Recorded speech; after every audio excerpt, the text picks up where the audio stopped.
You try to increase your Quicksilver credit limit, but Capital One rejects you several times over the course of a few years. And when you ask why, they give you a canned response that makes no sense, or they don't even answer at all. You don't use the card because the cashback rate and credit limit are too low, and at this point it offers no value to you. So you might as well cancel it, right?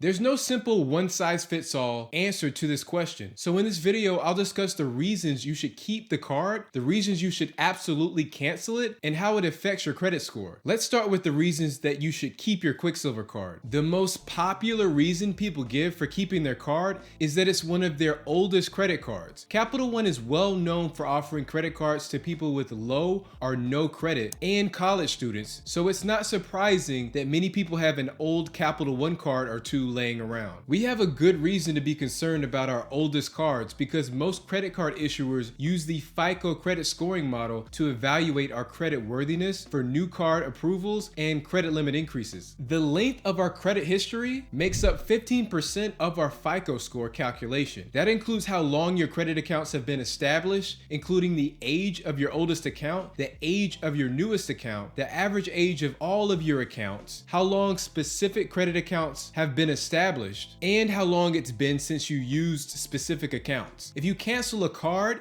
you've had for many years, then it will negatively impact this portion of your credit score. But here's the thing, this shouldn't cause any immediate concern because accounts closed in good standing stay on your credit report for 10 years, and they're even factored into your credit score the entire time. But on the other hand, closed accounts that have missed payments associated with them will remain on your credit report for 7 years. Closing one of your oldest cards will negatively impact your average age of credit history, but the good thing is it won't impact your score today or next month. It will take 10 years to see the effects, and another good thing is the length of credit history only makes up 15% of your score, which is a pretty small amount compared to payment history and credit utilization, which makes up 65% of your score combined. Another good reason to keep the card is if you already have a thin credit file. A thin credit file typically refers to credit history with fewer than 5 credit accounts on a credit report. Most credit scoring models need at least 1 or 2 active credit accounts on a credit report to generate a credit score. They also typically require payment activity for the past 3 to 6 months. If you have a thin file, a lender may not be able to obtain a credit score when considering your application. If you're young and just beginning to establish credit in your name, or have recently moved from another country and have not yet established credit in the US, or have very few credit accounts or accounts that have not been active recently, then you most likely already have a thin credit file, and closing your Quicksilver card would just compound that issue. Canceling your card will also hurt your credit utilization rate. Your credit utilization rate is the amount of credit you're currently using divided by the total amount of credit you have available, and it makes up a massive 30% of your credit score. When you cancel your Quicksilver card, its available limit will be removed and be reflected in your credit report within a month or two. If the limit on your Quicksilver card made up a significant portion of your overall limit across all of your cards, then your credit utilization rate will shoot up immediately and damage your score. This really hits people the hardest who have very few cards and low limits. It's also very important that you keep the card if you plan to apply for other credit like a mortgage or auto loan in the next few months. If your score goes down, you'd be forced to pay higher interest rates or possibly lose the funding altogether. And if you're getting value from this video, please hit the like and subscribe button so you can see more videos just like this one. So let me give you a few good reasons to cancel your Quicksilver card. If you feel like you need to clean house and consolidate your credit card lineup and make room in your wallet for better cards with higher cashback rates, then canceling would be a good option for you. If you're practicing minimalism and you want to get the clutter out of your life and you feel better just cutting ties with useless items and services that bring you no value, then it's time to cancel. Maybe you just want the peace of mind mind knowing that there are no loose cards sitting around waiting to be misplaced or stolen. You may not want to manage another card and make the required periodic small purchases so that it's not closed by Capital One due to inactivity. If it puts you in a better mental space to completely cancel your Quicksilver card, then that's all the reason that you need. One of the best reasons to cancel a card is due to annual fees. If you currently own the Capital One Quicksilver 1 card, then it comes with a $39